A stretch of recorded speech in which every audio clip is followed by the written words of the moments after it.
इसको लॉन्च किया और ऐसा करने वाला केरल पूरे भारत का कौन सा राज्य है? पहला राज्य। कौन सा है? पहला राज्य। तो क्वेश्चन पूछे कि ओटीटी प्लेटफॉर्म का नाम क्या रखा गया? तो सी स्पेस। और ध्यान दीजिएगा कि इस ओटीटी प्लेटफॉर्म के तहत किया क्या जाएगा? तो फिल्म जगत के क्षेत्र में ध्यान से समझिएगा अत्यधिक उपयोग बढ़ाने के लिए इसको लॉन्च किया गया है। किस राज्य के द्वारा? तो केरल के द्वारा। किसके द्वारा? केरल के द्वारा। अब ध्यान से समझिएगा केरल हमारे लिए बहुत ही इंपॉर्टेंट राष्ट्र है, सॉरी राज्य है करंट की दृष्टि से। जैसे हम देखते हैं ना, अभी हम लोगों ने हाल ही में पढ़ा एक उत्सव जिसका नाम क्या था? त्रिशूर पूरम उत्सव। कौन सा है? त्रिशूर पूरम उत्सव। तो ध्यान से समझिएगा, अगर आपसे क्वेश्चन पूछे कि त्रिशूर पूरम उत्सव का आयोजन किस राज्य के द्वारा किया गया? तो केरल के द्वारा। किसके द्वारा? केरल के द्वारा। इसके अलावा दो इसके और त्योहार हैं। एक है हमारा ओणम। कौन सा है? ओणम। ये भी किसका त्योहार है? केरल का। और तीसरा याद रखिएगा आपका, एक है आपका कलपथी रथ महोत्सव। ध्यान समझिएगा, कलपथी रथ महोत्सव ये बहुत ही महत्वपूर्ण त्योहार है। तो क्वेश्चन पूछे कि कलपथी रथ महोत्सव किस राज्य का? केरल का। त्रिशूर पूरम उत्सव केरल का। ओणम किसका? केरल का। अब इन तीनों से सबसे बेहतरीन क्वेश्चन एक बनता है ना कि अटूकल पोंगल। क्या है भाई? अटूकल पोंगल। ध्यान से समझिएगा, अगर पूछे कि अटूकल पोंगल जो नामक त्योहार है ये किस राज्य के द्वारा मनाया जाता है? तो केरल के द्वारा। किसके द्वारा? केरल के द्वारा। और ध्यान रहे कि अगर सिर्फ क्वेश्चन कह देगा कि सिर्फ पोंगल, कौन सा त्योहार? पोंगल। तो पोंगल त्योहार किसके द्वारा? तो तमिलनाडु के द्वारा। किसके द्वारा? तमिलनाडु के द्वारा। तो अगर क्वेश्चन पूछते हैं हम त्योहार की बात करते हैं तो याद रखेगा कि त्रिशूर पूरम उत्सव केरल के द्वारा, ओणम त्योहार केरल के द्वारा और कलपथी रथ महोत्सव ये भी केरल के द्वारा। इस क्वेश्चन को ध्यान से समझिएगा, अगर कहेगी पोंगल त्योहार किस राज्य के द्वारा? तमिलनाडु के द्वारा। और अटूकल पोंगल की बात करें तो केरल के द्वारा। किसके द्वारा? केरल के द्वारा। अब इसके अलावा दो तीन क्वेश्चन और करंट के हैं जिसके कारण केरल चर्चे में रहा।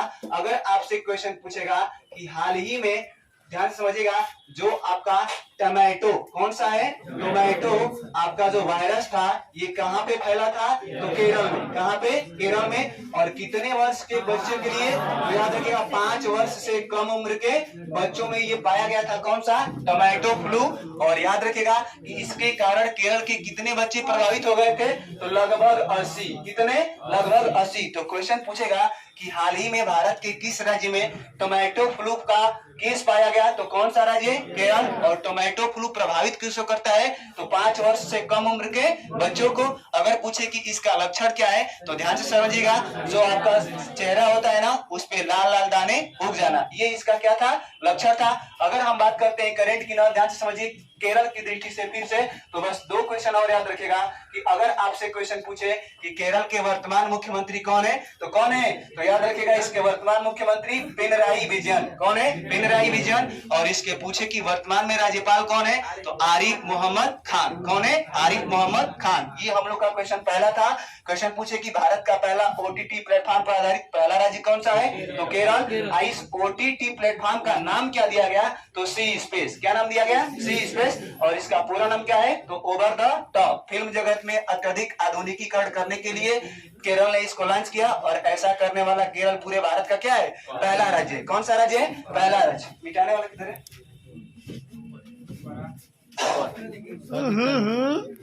थोड़ा बोल के इधर उधर नहीं, ये क्या मिटाने वाला? कहाँ रखे? ऊपर ऊपर है, ऊपर है सर। वो कपड़ा क्या हो गया जो रखे थे? चलिए देखिएगा सेकंड नंबर क्वेश्चन, आवाज नहीं करे कि 10 मई को पंडित शिव कुमार शर्मा का निधन हो गया। उनका संबंध किस वाद्य यंत्र से है? तो ध्यान से समझिएगा, अगर हम बात करते हैं किसकी? पंडित शिव कुमार शर्मा। कौन है? पंडित शिव कुमार शर्मा। तो इनका संबंध किस वाद्य यंत्र से है? तो याद रखिएगा संतूर। कौन सा है? संतूर। अगर आपसे क्वेश्चन पूछेगा कि जो ये पंडित शिव कुमार शर्मा है इनका संबंध किस वाद्य यंत्र से है? तो याद रखिएगा संतूर। वाद्य यंत्र का क्या नाम है?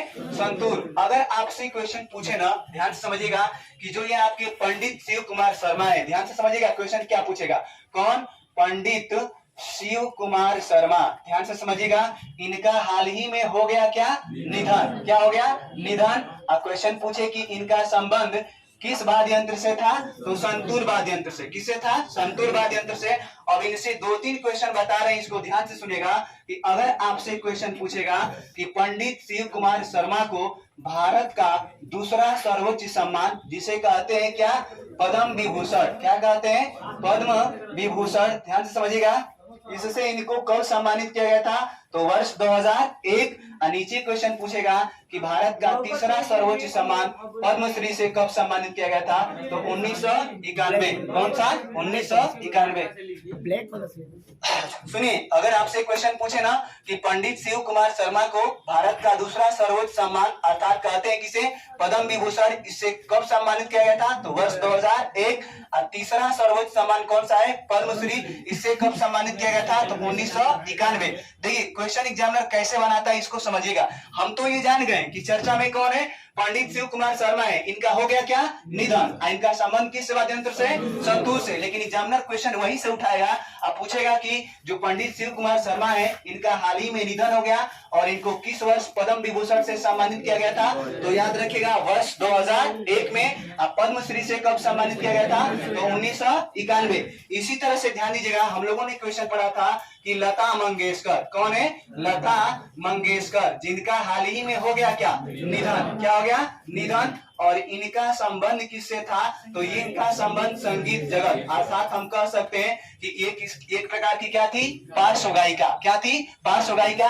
अब इनसे आपसे क्वेश्चन क्या क्या पूछ सकता है, ध्यान से सुनिएगा कि अगर क्वेश्चन पूछेगा कि जो ये लता मंगेशकर है इनको भारत रत्न से कब सम्मानित किया गया था, तो ध्यान दीजिएगा, इनको भारत रत्न से सम्मानित किया गया वर्ष 2001 में। और नेक्स्ट क्वेश्चन पूछे कि पद्म विभूषण से इनको कब सम्मानित किया गया, तो अगर बात करते हैं हम लोग किसकी, पद्म विभूषण की ना, तो इनको सम्मानित किया गया था 1999 में। और तीसरा सर्वोच्च सम्मान याद रखेगा इनको, दादा साहब फाल्के अवार्ड। कौन सा, दादा साहब फाल्के अवार्ड। इनको इससे कब सम्मानित किया गया था, तो याद रखिएगा इनका डेट है 1989। कौन सा है, 1989। 3 डेट हमें याद रखने हैं। अगर क्वेश्चन पूछे कि हाल ही में लता मंगेशकर का निधन हो गया, इनका संबंध है, तो यह एक पार्श्व गायिका थी, इनको भारत रत्न से कब सम्मानित किया गया था, तो याद रखिएगा वर्ष 2001 में। और भारत का दूसरा सर्वोच्च सम्मान पद्म विभूषण से कब सम्मानित किया गया, 1999। और दादा साहब फाल्के पुरस्कार से कब सम्मानित किया गया,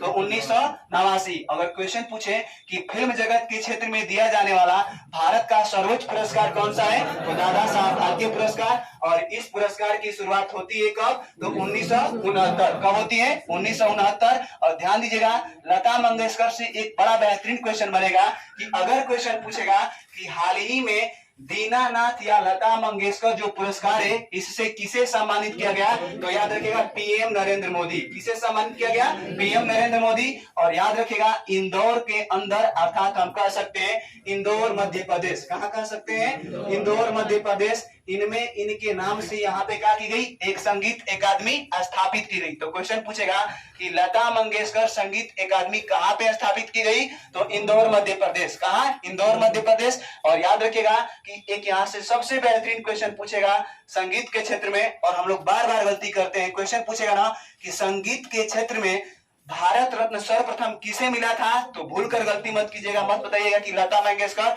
वो कौन थी, तो एम सुब्बालक्ष्मी। कौन थी, एम सुब्बालक्ष्मी, जिनको मिला था कब, तो 1999। लेकिन इनको मिला कब, वर्ष 2001। यही क्वेश्चन हम लोग गलत करते हैं कि संगीत के क्षेत्र में सर्वप्रथम भारत रत्न किसे सम्मानित किया गया था, तो एम सुब्बालक्ष्मी। इनको मिला था कब, तो 1999 में। और याद रखिएगा उसके बाद से किसे मिला, तो लता मंगेशकर जी को, जिनका हाल ही में क्या हो गया, निधन हो गया। 3 पुरस्कार याद रखिएगा कि इनको भारत रत्न से कब सम्मानित किया गया, वर्ष 2001। और पद्म विभूषण से 1999। और दादा साहब फाल्के पुरस्कार से 1989। इसके अलावा अगर निधन की बात करते हैं ना, तो एक बेहतरीन खिलाड़ी है, उसका नाम याद रखें आप लोग, सेनवार। कौन सा खिलाड़ी, सेनवार। तो ध्यान दीजिएगा कि अगर आपसे क्वेश्चन पूछे कि हाल ही में सेनवार का क्या हो गया, निधन हो गया, इनका संबंध किस क्षेत्र से है, इनका संबंध किससे है, क्रिकेट से। किससे है, क्रिकेट। और ये खिलाड़ी किस देश का है, तो याद रखिएगा ऑस्ट्रेलिया। अब आपसे क्वेश्चन पूछेगा कि जो ये सेनवार है ना, इनकी आत्मकथा अर्थात ऑटोबायोग्राफी। क्या है? ऑटोबायोग्राफी। इसका नाम क्या है? तो नो स्पिन। क्या नाम है? No spin. तो क्वेश्चन पूछेगा कि हाल ही में शेन वार्न का निधन हो गया, इनका संबंध किस देश से था? तो ऑस्ट्रेलिया से। और ये ऑस्ट्रेलिया के क्या थे? ये क्रिकेटर थे। और इनकी आत्मकथा का नाम क्या है? तो नो स्पिन। क्या है? No spin. अगर क्वेश्चन पूछ देगा, हम लोग का क्वेश्चन ये था कि हाल ही में जो आपके पंडित शिव कुमार शर्मा है ना, इनका निधन हो गया, जिनका संबंध किससे था? तो याद रखिएगा संतूर वादक से। और इनको याद रखिए भारत का दूसरा सर्वोच्च सम्मान पद्म भूषण से कब सम्मानित किया गया था? तो वर्ष 2001। कब किया गया? वर्ष 2001। नेक्स्ट क्वेश्चन की तरफ चलते हैं, ध्यान से समझिएगा। तीसरा नंबर क्वेश्चन सुनिएगा। कह रहा है ना कि भारत की पहली सेमीकंडक्टर निर्माण इकाई किस शहर में स्थापित की जाएगी? तो याद रखिएगा मैसूर कर्नाटक। कहां पे? मैसूर कर्नाटक। ठीक। अगले क्वेश्चन पे चलते हैं। टेनिस टूर्नामेंट मैड्रिड, याद रखिएगा स्पेन मैड्रिड ओपन 2022 में पुरुष एकल का खिताब किसने जीता? यहां से क्वेश्चन बेहतरीन बनेंगे, ध्यान से समझिएगा। अगर क्वेश्चन पूछे ना कि टेनिस टूर्नामेंट मैड्रिड ओपन 2022 के पुरुष एकल का खिताब किसने जीता, तो वह है आपके कार्लोस अल्कराज। कौन है? ऑप्शन नंबर डी, यानी कि कार्लोस अल्कराज। लेकिन इसी में पूछेगा कि महिला एकल का खिताब किसने जीता था, तो याद रखिएगा PV Sindhu, one of the most important नाम जो आगे हम चर्चा कराएंगे। लेकिन यहाँ पे छोड़िए, आगे बढ़ते हैं। अगला क्वेश्चन कह रहा है कि अंतरराष्ट्रीय मुक्केबाजी संघ की एथलीट समिति के अध्यक्ष के रूप में किस भारतीय को चुना गया है? तो किस भारतीय को चुना गया है? तो याद रखिएगा लवलीना बोर्गोहान। कौन है? लवलीना बोर्गोहान। ठीक। अगर आपसे क्वेश्चन पूछेगा कि अंतरराष्ट्रीय जो आपका मुक्केबाजी एथलीट समिति है, इसके एथलीट समिति की अध्यक्ष कौन बनी है? तो लवलीना बोर्गोहान। अगर क्वेश्चन पूछे कि इनका संबंध किस राज्य से है, तो असम। कहां से है? असम। अब इनकी विशेषता क्या है भाई? तो सबसे बेहतरीन क्वेश्चन ये पूछेगा कि टोक्यो ओलंपिक वर्ष 2020, क्या पूछेगा? टोक्यो ओलंपिक वर्ष 2020 में इन्होंने कौन सा पदक जीता? तो याद रखिएगा ब्रॉन्ज मेडल। कौन सा पदक? Bronze medal. अगर क्वेश्चन पूछे कि जो ये आपकी लवलीना बोर्गोहान है, इनका संबंध किस खेल से है, तो याद रखिएगा बॉक्सिंग, अर्थात हम कह सकते हैं क्या? तो मुक्केबाजी। क्या कह सकते हैं? मुक्केबाजी। ये किस राज्य से बिलोंग करती है? असम से। कहां से? असम से। क्वेश्चन पूछे कि इन्होंने टोक्यो ओलंपिक में कौन सा मेडल जीता, तो ब्रॉन्ज मेडल। और टोक्यो ओलंपिक में टोटल पूछे भारत को कितने ब्रॉन्ज मेडल मिले, तो 4। कितने? 4। इनकी तुलना हम लोग आगे करेंगे, ध्यान से समझिएगा। आगे बढ़ते हैं नेक्स्ट क्वेश्चन की तरफ। कह रहा है कि किस राज्य ने कैबिनेट में राज्यपाल की जगह मुख्यमंत्री को राज्य के विश्वविद्यालयों का चांसलर बनाने की मंजूरी दी है? इस क्वेश्चन को समझिएगा। कह रहा है ना कि जो आपका पश्चिम बंगाल राज्य है, कौन सा राज्य है? पश्चिम बंगाल राज्य। ध्यान से सुनिएगा, इसने किया क्या? तो देखिए आमतौर पर ना जो भी भारत के अंदर राज्य है, उन राज्यों की जो आपका विश्वविद्यालय है ना, उनका चांसलर चाहे कुलपति कौन होते हैं? तो राज्यपाल। कौन होते हैं? राज्यपाल। बात को समझिएगा। लेकिन पश्चिम बंगाल की सरकार ने क्या कर दी है कि इस राज्यपाल को हटा दिया है और कहा है कि राज्य में जो भी विश्वविद्यालय है ना, उनके चांसलर अब कौन रहेंगे? तो मुख्यमंत्री। कौन रहेंगे? मुख्यमंत्री। और आपको पता होगा कि बंगाल की, पश्चिम बंगाल की वर्तमान में मुख्यमंत्री कौन है? तो याद रखिएगा ममता बनर्जी। और वहां के वर्तमान राज्यपाल कौन है? जगदीप धनखड़ थे, ध्यान दीजिएगा। लेकिन उनको हाल ही में जब एनडीए के द्वारा राष्ट्रपति का उम्मीदवार घोषित किया गया ना, तो उन्हें हटा दिया गया है। अगर आपसे क्वेश्चन पूछेगा कि वर्तमान में वहां के अगर पूछे मुख्यमंत्री कौन है, तो कौन? ममता बनर्जी। और इनकी पार्टी का नाम क्या है? तृणमूल कांग्रेस। क्या है? तृणमूल कांग्रेस। ये बेहतरीन क्वेश्चन है। तो यहाँ से अब राज्यपाल का जो चांसलर का पोस्ट है, इसको समाप्त कर दिया गया और इसके जगह पे किसको नियुक्त कर गया? तो मुख्यमंत्री। किसे? मुख्यमंत्री। नेक्स्ट क्वेश्चन समझते हैं। अगला देखिए, कह रहा है ना कि वर्ष 2022 के लिए संगीत कला निधि पुरस्कार से किसे सम्मानित किया गया? तो ध्यान से समझिएगा, इसमें ऑप्शन 4 है। चारों ऑप्शन को बेहतरीन तरीके से समझिएगा। तो देखिए, संगीत कला निधि पुरस्कार 2022 की बात करें ना, तो ऑप्शन नंबर डी, ध्यान से समझिएगा, कृष्ण और विजय लक्ष्मी। कौन है? कृष्ण और विजय लक्ष्मी। इनको 2022 का संगीत कला निधि पुरस्कार से सम्मानित किया गया। लेकिन 2021 की पूछे ना, तो ऑप्शन नंबर सी देखिएगा, एक है भक्त ध्यान समझिएगा, भक्त वसलम। कौन है? भक्त वसलम। और ऑप्शन नंबर बी को देखिएगा, कह रहा है कि वर्ष 2020 का जो गोपालन बर्मन है ना, इनको संगीत कलानिधि पुरस्कार से सम्मानित किया गया। तो तीनों चीजों को याद रखेगा, वर्ष 2020, वर्ष 2021 और वर्ष 2022। अगले क्वेश्चन पे समझते हैं। 8 नंबर क्वेश्चन कह रहा है कि बंबई स्टॉक एक्सचेंज के नए अध्यक्ष के रूप में किसे सम्मानित किया गया है, चाहे किसे बनाया गया? तो याद रखेगा एस मुंद्रा। कौन है? एस मुंद्रा। लेकिन इसका स्टैटिक जी के एक बेहतरीन याद रखेगा कि अगर आपसे क्वेश्चन पूछेगा कि जो मुंबई स्टॉक एक्सचेंज है ना, इसकी स्थापना होती है कब? तो 1875। कब होती है? 1875। और ध्यान से समझिएगा, यह भारत का नहीं पूरे एशिया का पहला स्टॉक एक्सचेंज है। क्या है? पूरे एशिया का पहला स्टॉक एक्सचेंज है, जिसका नाम क्या है? Mumbai stock exchange. और जिसकी स्थापना होती है कब? तो सन 1875 ईस्वी में। और इसके हाल ही में चेयरमैन कौन बने हैं? तो एस मुंद्रा। कौन बने हैं? एस मुंद्रा। तो क्वेश्चन पूछेगा कि पूरे एशिया का पहला स्टॉक एक्सचेंज कौन सा था? तो मुंबई स्टॉक एक्सचेंज, जिसकी स्थापना होती है कब? तो सन 1875। ठीक, नेक्स्ट क्वेश्चन निकालिएगा, क्वेश्चन नंबर 9। ध्यान से समझिएगा, कह रहा है ना कि भारत के पहले अनाज आधारित एथेनॉल संयंत्र का उद्घाटन हाल ही में कहां पे किया गया? तो पूर्णिया, बिहार। इस क्वेश्चन को समझिएगा, अनाज से आधारित अब हमारे बनेंगे क्या? तो एथेनॉल। क्या बनेगा?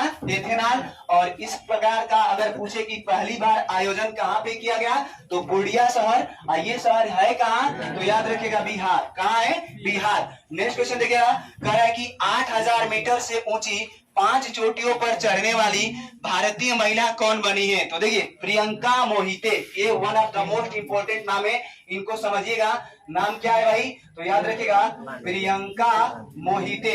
ध्यान से समझिए इस क्वेश्चन को, तब इसको हल करेंगे हम लोग। अगर क्वेश्चन पूछेगा कि पूरी दुनिया में ऐसी चोटियां जिनकी ऊंचाई कितनी हो? 8000 से क्या हो? अधिक हो, अर्थात जिनकी ऊंचाई 8000 मीटर से अधिक हो, इस प्रकार की कितनी चोटियां हैं? तो 5 चोटी। कितनी चोटी? 5 चोटी। इनको फतह करने का रिकॉर्ड किसने बनाया?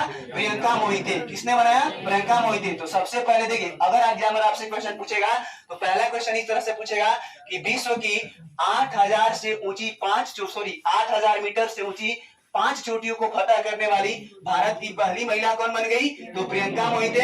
नहीं तो अगर एग्जामिनर को क्वेश्चन पूछना होगा तो पूछेगा कि हाल ही में चर्चा में रही प्रियंका मोहिते का संबंध किससे है? तो यह एक प्रकार की क्या है? तो पर्वतारोही है। क्या है? पर्वतारोही है। ध्यान से समझिएगा। और इसी तरह से मैंने आप लोग को एक नाम बताया था, अरुणिमा सिन्हा। क्या है? अरुणिमा सिन्हा। तो अगर क्वेश्चन पूछे कि अरुणिमा सिन्हा का संबंध किससे है, तो यह भी एक प्रकार की पर्वतारोही है। और माउंट एवरेस्ट को फतह करने वाली भारत की पहली महिला दिव्यांग कौन है? तो यह कौन है? अरुणिमा सिन्हा। कौन है? अरुणिमा सिन्हा। तो क्वेश्चन पूछे कि माउंट एवरेस्ट को फतह करने वाली भारत की पहली महिला दिव्यांग कौन है? अरुणिमा सिन्हा, जिनका संबंध किससे है? पर्वतारोही से। और बात करते हैं माउंट एवरेस्ट की ना, तो माउंट एवरेस्ट है कहां? तो वर्तमान में यह है कहां? नेपाल। कहां है? नेपाल। और याद रखिएगा कि माउंट एवरेस्ट की टोटल ऊंचाई कितनी है? तो 8848.86 मीटर। अगर आप कहेंगे कि सर जी 86 मीटर कहां से आ गया, तो ध्यान दीजिएगा, वर्ष 2021 और 22 में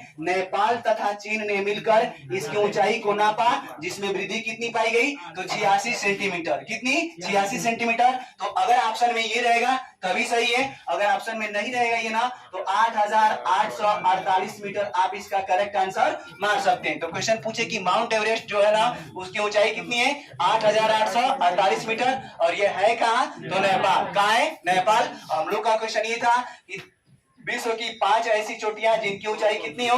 8000 मीटर से अधिक हो, इसको पता करने का रिकॉर्ड किसने बनाया? तो प्रियंका मोहिते। किसने बनाया? प्रियंका मोहिते। अगला क्वेश्चन देखिएगा, कह रहे कि किस भारतीय को वास्तुकला के लिए रॉयल गोल्ड मेडल वर्ष 2022 से सम्मानित किया गया? तो यह है आपके बालकृष्ण दोषी। कौन है? बालकृष्ण दोषी। ध्यान से समझिएगा, ये बड़ा बेहतरीन क्वेश्चन आपको देकर जाएंगे। अगर क्वेश्चन पूछेगा कि जो ये बालकृष्ण दोषी है ना, ये इंग्लैंड का एक रॉयल गोल्ड मेडल है, इससे सम्मानित किया गया इनको वर्ष 2022 में। कब सम्मानित किया गया? वर्ष 2022 में। लेकिन इनकी विशेषता सबसे बेहतरीन ये याद रखेगा कि बालकृष्ण दोषी को वर्ष 2018 में आर्किटेक्चर पुरस्कार, अर्थात हम कह सकते हैं वास्तुकला पुरस्कार से सम्मानित किया गया था। और ऐसा करने वाले यह भारत के क्या है? पहले एवं एकमात्र व्यक्ति है। कौन? तो बालकृष्ण दोषी। तो क्वेश्चन पूछेगा कि बालकृष्ण दोषी को आर्किटेक्चर पुरस्कार से कब सम्मानित किया गया था? वर्ष 2018 में। रॉयल गोल्ड मेडल से कब सम्मानित किया गया? तो वर्ष 2022 में। रॉयल गोल्ड मेडल अगर पूछे देती है कौन? तो इंग्लैंड की एक संस्था। कौन देती है? इंग्लैंड की एक संस्था। आगे बढ़ते हैं। कह रहा है ना कि दिवंगत फोटो पत्रकार दानिशी सिद्दीकी और उनके 3 सहयोगियों को किस श्रेणी में पुलित्जर पुरस्कार से सम्मानित किया गया? एक बात को समझिएगा, एग्जामिनर यहाँ से 2 क्वेश्चन बेहतरीन बनाता है। एक बनाता है पुलित्जर पुरस्कार। क्या बनाता है? पुलित्जर पुरस्कार। और दूसरा होता है हम लोग का कौन सा? आर्किटेक्चर पुरस्कार। कौन सा? आर्किटेक्चर पुरस्कार। तो आर्किटेक्चर पुरस्कार की हम अभी बात किए कि इसका संबंध किससे है? तो वास्तुकला से। लेकिन पूछे कि पुलित्जर पुरस्कार का संबंध किससे है? तो पत्रकारिता से। किससे है? पत्रकारिता से। और पुलित्जर पुरस्कार वर्ष 2022 के लिए ध्यान से समझिएगा 4 व्यक्तियों को चुना गया था। उसमें कौन से? दानिशी सिद्दीकी थे और उनके 3 सहयोगी थे। और इनको किस क्षेत्र में दिया गया था? तो फीचर फोटोग्राफी। ऑप्शन नंबर ए। किस क्षेत्र में? तो फीचर फोटोग्राफी। आगे बढ़ते हैं। कह रहा है कि किस प्रसिद्ध भौतिकी विज्ञान को टेम्पलेटन पुरस्कार 2022 से सम्मानित किया गया? तो option number A Frank Will Jack. कौन है? Frank Will Jack. और ध्यान से समझिए, पूछे कि टेम्पलेटन पुरस्कार का संबंध किस क्षेत्र से है? तो भौतिकी से है। इसको वर्ष 2022 से किसे सम्मानित किया गया? तो फ्रैंक विल जैक। कौन है? Frank Will Jack. अगला क्वेश्चन देखिएगा। कह रहा है कि वर्ष 2022 में किस राज्य में 5 वर्ष से कम उम्र के कई बच्चों को टोमेटो फ्लू फैलने का प्रभावित हुआ? अभी पढ़े कौन सा राज्य था? केरल। कौन सा? केरल। अब एक बात बताइएगा कि अगर आपसे क्वेश्चन पूछेगा कि टोमेटो फ्लू का लक्षण क्या है? तो चेहरे पे क्या आना? लाल दाने उग जाना। और ये टोमेटो फ्लू कितने वर्ष के बच्चों में? 5 वर्ष से कम उम्र के बच्चों में। और इस टोमेटो फ्लू के कारण भारत का कौन सा राज्य प्रभावित रहा? केरल। कौन सा राज्य? केरल। अभी इस पे चर्चा किए। आगे बढ़ते हैं नेक्स्ट क्वेश्चन की तरफ। कह रहा है ना कि 4 मई को प्रधानमंत्री नरेंद्र मोदी ने किस शहर में आयोजित दूसरे भारत नार्डिक शिखर सम्मेलन में भाग लिया? इस क्वेश्चन को ध्यान से समझिएगा। नार्डिक शिखर सम्मेलन। तो देखिए, अगर हम बात करते हैं किसकी? नार्डिक की। तो देखिए यहाँ से एग्जामिनर क्वेश्चन कैसे बनाता है, इसको समझिएगा। क्वेश्चन पूछे कि नार्डिक जो देश है पूरी दुनिया में, ये देश कितने हैं? तो 5। तो नार्डिक कंट्री के अंतर्गत कितने देश? 5। अगर पूछे कौन कौन से देश, तो पहला याद रखिएगा कौन सा? नॉर्वे। कौन सा? नॉर्वे। और दूसरा अगर आपसे पूछे तो स्वीडन। कौन सा है? स्वीडन। और तीसरा पूछे तो याद रखिएगा आप लोग कौन सा? फिनलैंड। कौन सा है? फिनलैंड। और चौथा आपसे पूछे तो आइसलैंड। कौन सा है? आइसलैंड। अब 5वें नंबर का अगर आपसे पूछे ना तो वह है आपका डेनमार्क। कौन सा है? डेनमार्क। तो पहले इसको समझते हैं कि आपके नार्डिक कंट्री के अंतर्गत कितने देश? तो 5 देश। कौन कौन से? नॉर्वे, स्वीडन, फिनलैंड, आइसलैंड और डेनमार्क। और ध्यान से समझिएगा कि भारत इसका सदस्य नहीं है, लेकिन देखिए इसकी बैठक में कैसे शामिल होता है भारत। तो देखिए नार्डिक देशों की जो बैठक होती है ना वर्ष 2018 में, ये होती कहाँ है? तो स्वीडन की राजधानी स्टॉकहोम। कहाँ होती है? स्वीडन की राजधानी स्टॉकहोम। इसमें भी भारत क्या होता है? शामिल होता है। कौन सी बार? तो पहली बार। कौन सी बार? पहली बार। और वर्ष 2022 में ध्यान से समझिएगा कि इन नार्डिक देशों की जो बैठक है ये होती कहाँ है? तो डेनमार्क की राजधानी कोपेनहेगन। क्या है? ध्यान से समझिएगा, कोपेनहेगन। और इसमें भाग लेता है कौन? भारत। अब भारत इसमें कौन सी बार भाग लेता है? तो सेकेंड बार। कौन सी बार? सेकेंड बार। तो क्वेश्चन पूछेगा कि हाल ही में नार्डिक देशों की जो बैठक हुई थी इसमें भारत कौन सी बार भाग लिया?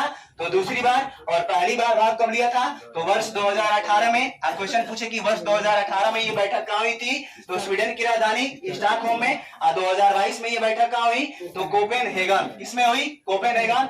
इसमें भारत कौन सी बार भाग लिया? तो दूसरी बार। देखिए इसमें बेहतरीन क्वेश्चन एक ही पूछता है एग्जामिनर कि निम्न में से कौन सा देश नार्डिक देश के अंतर्गत आता है और कौन सा देश नार्डिक कंट्री के अंतर्गत नहीं आता है। तो नार्डिक कंट्री के अंतर्गत कितने देश? 5 देश। नॉर्वे, स्वीडन, फिनलैंड, आइसलैंड और डेनमार्क। कौन सा है? डेनमार्क। चूंकि भारत इसका सदस्य नहीं है, लेकिन ध्यान दीजिएगा भारत इसमें शामिल होता है बुलाने पे। तो भारत कौन सी बार शामिल हुआ?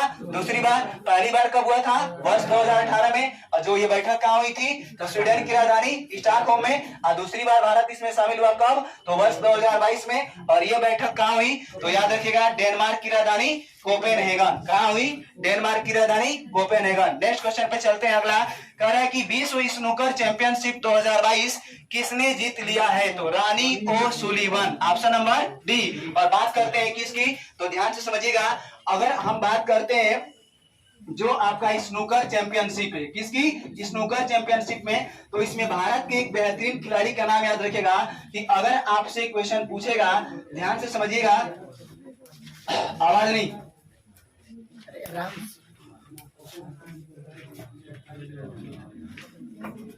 देखिए क्वेश्चन कर रहा है ना कि विश्व स्नूकर चैंपियनशिप 2022 किसने जीत ली है? तो रानी ओ सुलिवन। अब हमने बात की किसकी? भारत के एक खिलाड़ी का। तो अगर आपसे क्वेश्चन पूछेगा कि भारत का एक सबसे बेहतरीन खिलाड़ी का नाम बताइए जिसका संबंध किससे है? स्नूकर से है। किससे है? स्नूकर। तो इसका नाम क्या है? पंकज आडवाणी। क्या नाम है भाई? तो याद रखिएगा, पंकज आडवाणी। और अगर आपसे क्वेश्चन पूछेगा कि भारत के अंदर जो 88वें नंबर की राष्ट्रीय जो आपकी स्नूकर चैंपियनशिप प्रतियोगिता हुई ना, इसको किसने जीत लिया? तो पंकज आडवाणी ने। किसने जीत लिया? पंकज आडवाणी ने। अब क्वेश्चन पूछे कि पंकज आडवाणी का संबंध किस खेल से है? तो स्नूकर से। लेकिन अंतरराष्ट्रीय स्तर पे स्नूकर चैंपियनशिप प्रतियोगिता को किसने जीत लिया है? तो रानी ओ सोलिवन। किसने जीता? रानी ओ सोलिवन। अर्थात ऑप्शन नंबर डी, भारत के खिलाड़ी का नाम याद रखिएगा, कौन है? तो पंकज आडवाणी। अगले क्वेश्चन पे चलते हैं, ध्यान दीजिएगा। कह रहा है कि किस मंत्रालय ने स्वच्छ भारत मिशन शहरी 2.0 के अंतर्गत स्वच्छ सर्वेक्षण 2023 का शुभारंभ किया? तो वह है आपका आवास एवं शहरी विकास मंत्रालय। कौन सा मंत्रालय? आवास एवं शहरी विकास मंत्रालय। और इसके वर्तमान में मंत्री कौन है? तो हरदीप सिंह पुरी। कौन है? हरदीप सिंह पुरी। नेक्स्ट क्वेश्चन पे चलते हैं। कह रहा है कि केंद्र सरकार ने किसकी अध्यक्षता में भारतीय कपास परिषद के गठन की घोषणा की है? तो ध्यान से समझिएगा, ये है आपके सुरेश भाई कोटक। अर्थात ऑप्शन नंबर बी। क्या नाम है? Suresh Bhai Kotak. Option number B is क्या हुआ? Correct answer. अगले क्वेश्चन पे चलते हैं। कह रहा है कि बंगबंधु शेख मुजीबुर रहमान और भारत तथा बांग्लादेश द्वारा संयुक्त रूप से बनाई गई फीचर फिल्म का नाम क्या है? तो याद रखिएगा, Mujib the making of the nation. अर्थात ऑप्शन नंबर डी। अगर हम बात करते हैं शेख मुजीबुर रहमान की, तो ये किसके पिता है? बोलिए। अरे शेख हसीना। किसके? शेख हसीना। और शेख हसीना है कहाँ? तो बांग्लादेश की वर्तमान प्रधानमंत्री। और जैसे हम लोग कहते हैं ना कि भारत का राष्ट्रपिता के रूप में किसे जानते हैं? महात्मा गांधी को। इसी तरह से बांग्लादेश के पिता के रूप में कैसे जानते हैं? तो शेख मुजीबुर रहमान। कौन है? शेख मुजीबुर रहमान। अगले क्वेश्चन पे चलते हैं, ध्यान दीजिएगा, क्वेश्चन नंबर 20। कह रहा है कि यूपी में निर्मित भारत के पहले अमृत सरोवर का उद्घाटन 13 मई को किसके द्वारा किया गया? तो याद रखिएगा, option number D, Mukhtar Abbas Naqvi. कौन है? मुख्तार अब्बास नकवी। लेकिन क्वेश्चन समझते हैं कि भारत का पहला, ये समझने वाला क्वेश्चन है, ध्यान समझिए, भारत का पहला अमृत सरोवर कौन सा है? अमृत सरोवर। तो अगर आपसे बात करेगा कि भारत के पहले अमृत सरोवर की आधारशिला कहां पे रखी गई? तो रामपुर में। कहां पे रखी गई? रामपुर में। और ऐसा पूरे उत्तर प्रदेश के 75 जिले में करने की बात कही गई है। और इसका उद्घाटन किसके द्वारा किया गया था? तो मुख्तार अब्बास नकवी। अर्थात ऑप्शन नंबर डी। क्वेश्चन पूछे कि भारत का पहला अमृत सरोवर कौन सा है? तो वह कौन सा है? रामपुर। और ये है कहां भाई? तो उत्तर प्रदेश। कहां है? उत्तर प्रदेश। नेक्स्ट क्वेश्चन समझते हैं। अगला कह रहा है कि भारत के नए मुख्य निर्वाचन आयुक्त के रूप में किसे नियुक्त किया गया है? इस क्वेश्चन को ध्यान से समझिएगा। इस क्वेश्चन की विश्लेषण से 2-3 क्वेश्चन आप लोग को बता रहे हैं ना, जो करंट की दृष्टि से सबसे महत्वपूर्ण है। अगर हम बात करते हैं किसकी? निर्वाचन आयोग। आवाज नहीं, देखिएगा कौन सा है? तो ध्यान से समझिएगा, निर्वाचन आयोग। अगर हम बात करते हैं किसकी? निर्वाचन आयोग की। तो देखिए, निर्वाचन आयोग का सबसे पहले पूछे ना कि भारत के अंतर्गत गठन कब किया गया था? तो याद रखिएगा, 25 जनवरी 1950। कब होता है गठन? 25 जनवरी 1950। डेट मैंने क्यों लिखा? क्योंकि यहाँ से क्वेश्चन बनता है कि राष्ट्रीय मतदाता दिवस, कौन सा दिवस? राष्ट्रीय मतदाता दिवस मनाते हैं कब? तो 25 जनवरी। किस दिन मनाते हैं? 25 जनवरी। अगर आपसे क्वेश्चन पूछेगा ना कि जो ये निर्वाचन आयोग है, इसका भारतीय संविधान में उल्लेख कहां से कहां तक है? तो आर्टिकल नंबर 324 से लेकर और आर्टिकल नंबर 329 तक किसका उल्लेख है? निर्वाचन आयोग। किसका है? निर्वाचन आयोग। अब निर्वाचन आयोग में ध्यान से समझिएगा, इसमें मुख्य रूप से 3 सदस्य होते हैं। एक होते हैं आपके क्या? मुख्य निर्वाचन आयुक्त। कौन होते हैं? मुख्य निर्वाचन आयुक्त और 2 होते हैं क्या, अन्य। क्या होते हैं 2 अन्य। तो अगर आपसे क्वेश्चन पूछेगा कि हाल ही में भारत के मुख्य निर्वाचन आयुक्त किसे बनाया गया, तो राजीव कुमार। किसे बनाया गया, राजीव कुमार। अब एक बात बताइएगा कि अगर हम आपसे क्वेश्चन पूछे कि जो ये भारत के मुख्य निर्वाचन आयुक्त होते हैं, इनका कार्यकाल कितने वर्ष का, बोलिए, इनका कार्यकाल कितने वर्ष का, तो 6 वर्ष या 65 वर्ष की उम्र जो क्या हो, पहले हो। बात को समझिएगा कि अगर 6 वर्ष से पहले उनकी उम्र 65 वर्ष हो जाती है तो उन्हें ये अपना पद छोड़ना पड़ेगा, अन्यथा वो 6 वर्ष तक इस पद पे कहाँ रह सकते हैं, बने रह सकते हैं। तो क्वेश्चन पूछेगा कि मुख्य निर्वाचन आयुक्त का कार्यकाल कितने वर्ष का, तो 6 वर्ष का या 65 वर्ष की उम्र क्या हो, जो पहले हो। अब ध्यान से समझिएगा, इसी निर्वाचन आयोग ने एक ऐप लॉन्च किया, जिस ऐप का नाम क्या है, गरुड़ ऐप। क्या नाम है, गरुड़ ऐप। तो अगर आपसे क्वेश्चन पूछेगा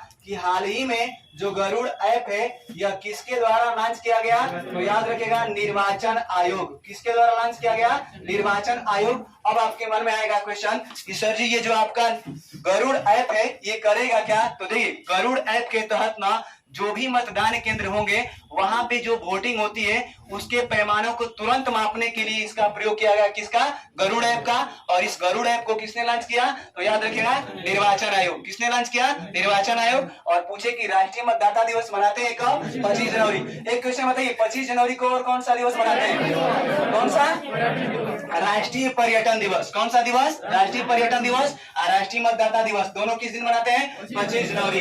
आगे बढ़ते हैं नेक्स्ट क्वेश्चन की तरफ। तो इसका आंसर क्या हो जाएगा, राजीव कुमार। क्या होगा, राजीव कुमार। अगला क्वेश्चन देखिए, कह रहे कि हाल ही में भारत सरकार ने किस मंत्रालय ने सार्थक योजना शुरू की है, ये भी one of the most important question. तो देखिए अगर हम बात करते हैं किसकी, सार्थक पहल की, किसकी बात करते हैं, ध्यान समझिएगा। अगर हमसे कहेगा कि जो ये आपका सार्थक पहल है ये किसके द्वारा लॉन्च किया गया था, तो याद रखिए शिक्षा मंत्रालय के द्वारा। किसके द्वारा, शिक्षा मंत्रालय के द्वारा। और वर्तमान में भारत के केंद्रीय शिक्षा मंत्री हैं कौन, कौन है, डॉक्टर धर्मेंद्र प्रधान। कौन है, डॉक्टर धर्मेंद्र प्रधान। ये वर्तमान में भारत के क्या है, केंद्रीय शिक्षा मंत्री हैं। और इन्हीं के द्वारा कौन सा पहल लॉन्च किया गया, तो सार्थक पहल। और सार्थक पहल के साथ साथ एक और याद रखिएगा, निपुण भारत पहल। कौन सी पहल, तो याद रखिएगा निपुण भारत पहल, ये भी किसके द्वारा लॉन्च किया गया, तो शिक्षा मंत्रालय के द्वारा। अगर हम बात करते हैं कि भारत के अंदर आज तक कितनी बार नई शिक्षा नीति लागू की गई, तो 3 बार। कितनी बार, 3 बार। पहली बार लॉन्च होती है कब, 1968। और दूसरी बार की बात करते हैं तो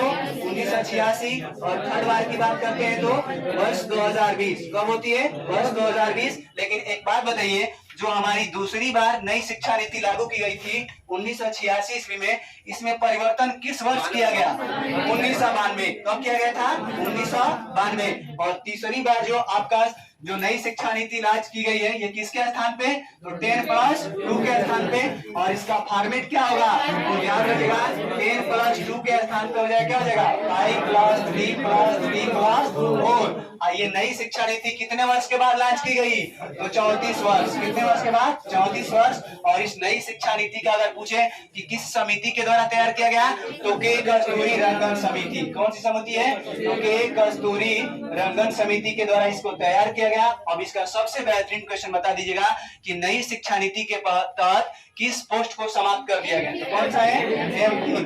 कौन सा है, एमफिल। इसको क्या कर दिया गया, समाप्त कर दिया गया। और ये किसके स्थान पे आई है, तो 10+2 के स्थान पे। और फॉर्मेट क्या हो गया, 5+3+3+4। अब एक क्वेश्चन का जवाब दीजिएगा कि जो आपका प्री प्राइमरी लेवल है, थोड़ा सा ध्यान से समझिएगा, क्या है, प्री प्राइमरी लेवल। और इसमें आपसे क्वेश्चन पूछेगा कि प्री प्राइमरी लेवल में वह पूरे भारत का पहला राज्य कौन सा है जिसने न्यू एजुकेशन पॉलिसी को लॉन्च किया, कौन सा राज्य, उत्तराखंड। थोड़ा सा बात को समझिएगा, अगर क्वेश्चन पूछे कि भारत का वह पहला राज्य कौन सा है जिसने आधिकारिक तौर पे नई शिक्षा नीति को लॉन्च किया, तो कौन सा, कर्नाटक। कौन सा है, कर्नाटक। लेकिन इसी क्वेश्चन को पूछे कि सेकेंड राज्य कौन सा है, तो मध्य प्रदेश। कौन सा, मध्य प्रदेश। लेकिन प्री प्राइमरी लेवल पर पूछे कि नई शिक्षा नीति को लॉन्च करने वाला भारत का पहला राज्य कौन सा है, तो उत्तराखंड। अब आपको पता होगा कि प्री प्राइमरी लेवल में आते क्या है, तो आंगनवाड़ी के बच्चे और नाट्यशाला के अंतर्गत जो भी बच्चे आते हैं ना छोटे छोटे, उनमें ये लॉन्च की गई कौन सी, तो प्री प्राइमरी लेवल पर नई शिक्षा नीति को लॉन्च करने वाला पूरे भारत का पहला राज्य कौन सा बन गया,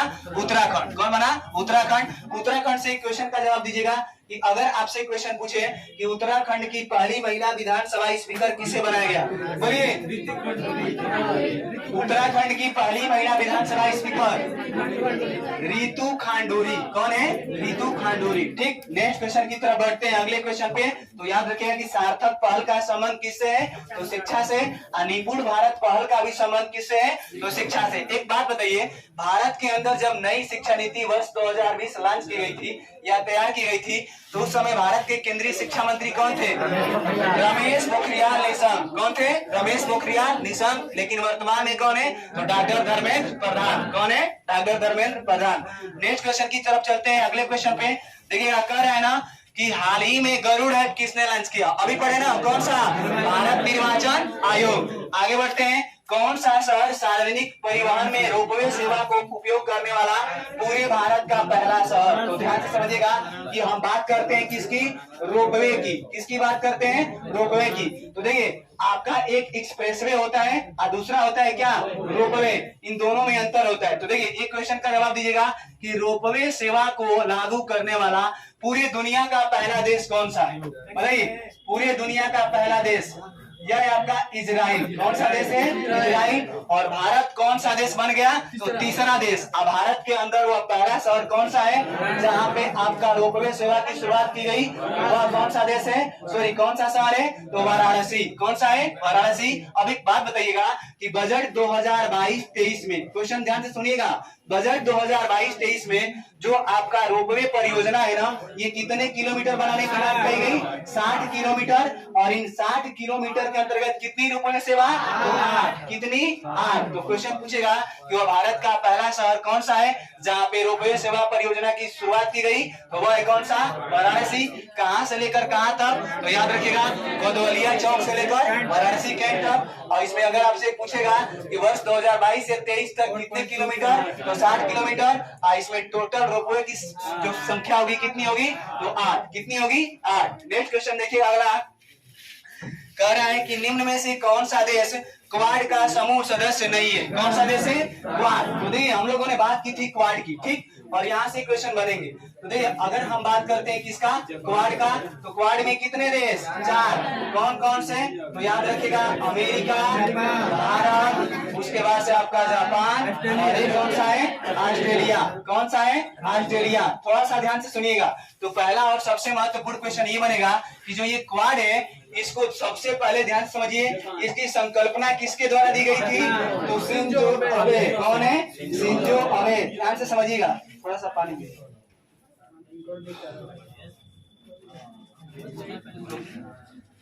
क्वाड की बात कर रहे थे ना, तो अगर क्वेश्चन पूछेगा कि निम्न में से कौन सा देश क्वाड का सदस्य देश नहीं है, तो ध्यान दीजिए, सबसे पहले क्वेश्चन को समझते हैं कि जो ये आपका क्वाड है ना, ये सबसे पहले क्वाड की संकल्पना किसके द्वारा दी गई? तो शिंजो अबे। और शिंजो अबे ध्यान से समझिएगा किस देश के पूर्व प्रधानमंत्री थे? तो जापान। किसके थे? जापान। और ध्यान दीजिएगा इनके द्वारा वर्ष 2007 में इस क्वाड की क्या दी जाती है? संकल्पना दी जाती है। लेकिन अगर आपसे क्वेश्चन पूछेगा कि क्वाड अस्तित्व में आता है कब? तो वर्ष 2017। कब आता है? वर्ष 2017। और इस क्वाड में टोटल देशों की संख्या कितनी? 4। कौन कौन से? तो अमेरिका, भारत, जापान और ऑस्ट्रेलिया। अगर आपसे क्वेश्चन पूछे कि इन चारों में सबसे नवीनतम देश कौन सा है? तो ऑस्ट्रेलिया। कौन सा है? ऑस्ट्रेलिया। और ध्यान दीजिए इन्हीं क्वाड देशों के द्वारा एक युद्ध अभ्यास किया जाता है जिसका नाम क्या है? मालाबार युद्ध अभ्यास। कौन सा? मालाबार युद्ध अभ्यास। किन देशों के द्वारा? तो क्वाड देशों के द्वारा। और एक करंट का क्वेश्चन और याद रखिएगा सबसे बेहतरीन, कि क्वाड देशों की जो चौथी बैठक थी वर्ष 2022 में कहां पे आयोजित की गई? तो टोक्यो जापान। कहां पे की गई? Tokyo Japan. और इसमें भारत की ओर से किसने हिस्सा लिया? तो प्रधानमंत्री नरेंद्र मोदी। किसने लिया? प्रधानमंत्री नरेंद्र मोदी। और एक क्वेश्चन आगामी याद रखिएगा कि वर्ष 2023 में क्वाड देशों की 5वीं बैठक का आयोजन कहां पे किया जाएगा? तो ऑस्ट्रेलिया में। कहां पे किया जाएगा? ऑस्ट्रेलिया में। और चौथी बैठक का आयोजन कहां पे किया गया? तो टोक्यो जापान। और इसमें भारत की ओर से किसने हिस्सा लिया? तो प्रधानमंत्री नरेंद्र मोदी। तो हमारा क्वेश्चन ये था कि निम्न में से कौन सा देश क्वाड का समूह नहीं है? तो अमेरिका, जापान, फ्रांस, ऑस्ट्रेलिया। तो बोलिए फ्रांस इसका सदस्य है? नहीं। फ्रांस के जगह पे ध्यान से समझिएगा 4 देश पूरा होगा तो कौन सा हो जाएगा? भारत। यानी कि कि अमेरिका, जापान, भारत और ऑस्ट्रेलिया। नेक्स्ट क्वेश्चन को समझते हैं। कह रहा है कि 26वां नंबर क्वेश्चन, हाल ही में किस भारतीय खिलाड़ी को मुलग मेडल से सम्मानित किया गया? One of the most important